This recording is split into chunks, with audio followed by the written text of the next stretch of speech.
Now, welcome all students of Standard 10. Now, dear students, we already know about this chapter. That's about the author Nelson Mandela, their theme of this chapter, title, summary, each and everything. Now, this is the last video, and in this video, we discuss about this chapter, question answer. Okay, students. Before starting this question answer, we remind once again about this chapter.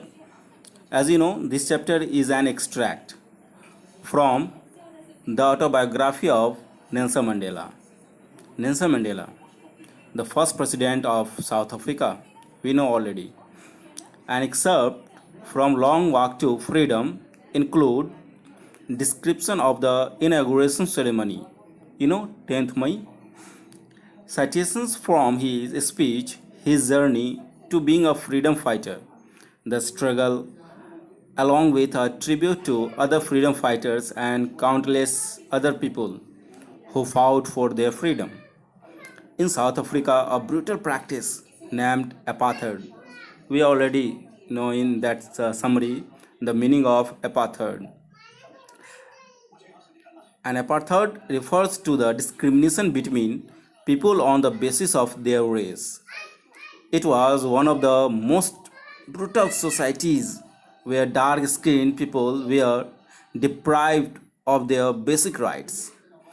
And this lesson gives us an overview as to how Nelson Mandela, along with others, craft their way to a society where there will be no discrimination on the basis of their color, caste, race, age, or gender. Okay, students. So before starting the chapter, I request each and every students must you read that's your textbook. That's a summary theme title. Okay, students. Now let's start question answer of this chapter. Here, that's the first question that's on your screen. What is Nelson Mandela's take on the oppressor and the oppressed mental status regarding freedom? That's a very important questions. And that's the answer, Nelson Mandela is one of the most inspiring characters of American history. He is particularly popular for fighting against the slavery and becoming the first black president of South Africa. Nelson Mandela felt that the oppressor, just like the oppressed, was not a free person.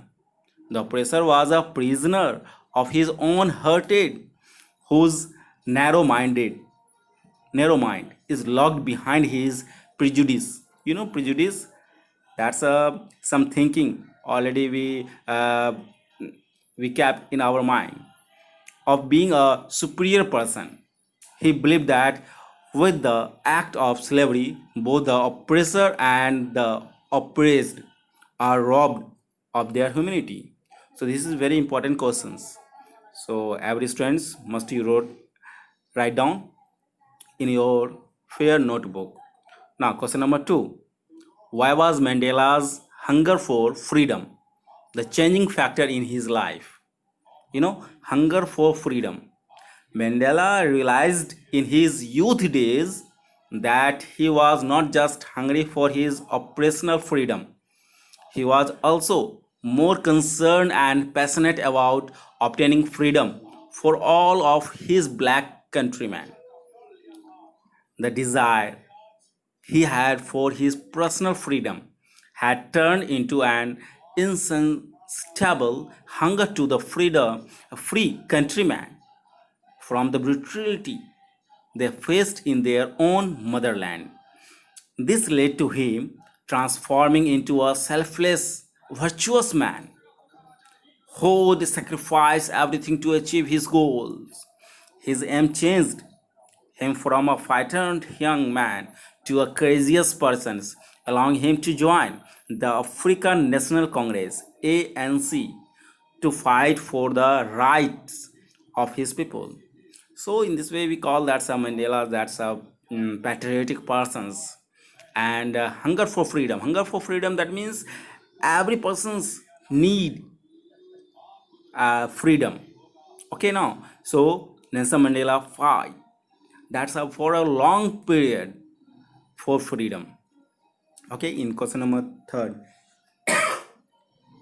can you say how 10th May, 10th May is an autumn day in South Africa? Autumn day, that's a day in which that leaves fall down from the trees. 10th May is an autumn day in South Africa since this day was the largest meeting of international leaders of South African soil to establish the first democratic non-racial government in South Africa. So 10th May is that an autumn day. That's a very glorious, glorious day in the history of South Africa. Okay, so that's a next question. At the beginning of his speech, Mandela mentioned, this is a statement of Mandela, an extraordinary human disaster. What does he mean by this? What is the glorious human achievement? He speaks at the end. So, the extraordinary human tragedy described by Mandela at the beginning of his speech refers to cruel practice of apartheid. We know already apartheid, the racial injustice endured in South Africa by the blacks at the hands of the whites. That's a fight between the blacks and white. In the end, the glorious human achievement he spoke of refers to the development of the first democratic non-racial government in South Africa. So in the history of South Africa, the first time that's a black person be a prime minister. Okay, now next question: what does Mandela thank the international readers for? Mandela felt fortunate, that's luck, to be the host of international nations. Since just a while ago, South Africans were considered outlaws. Therefore, he thanked all the world leaders for witnessing his abdications as president, as this occurrence could be considered a shared victory for justice, peace, and human dignity. We already know on the 10th May, that's almost 140 countries leaders come and be a witness of this function. Okay, next question: what ideals does he set out for the future of South Africa? Mandela had high expectations for South Africa's future. He vowed to rid all South Africans of the enduring slavery of poverty, deprivation, misery, gender, and other discrimination. He also underlined that South Africa's magnificent land should never again suffer racial discriminations. So, this is the ideal. Okay, now.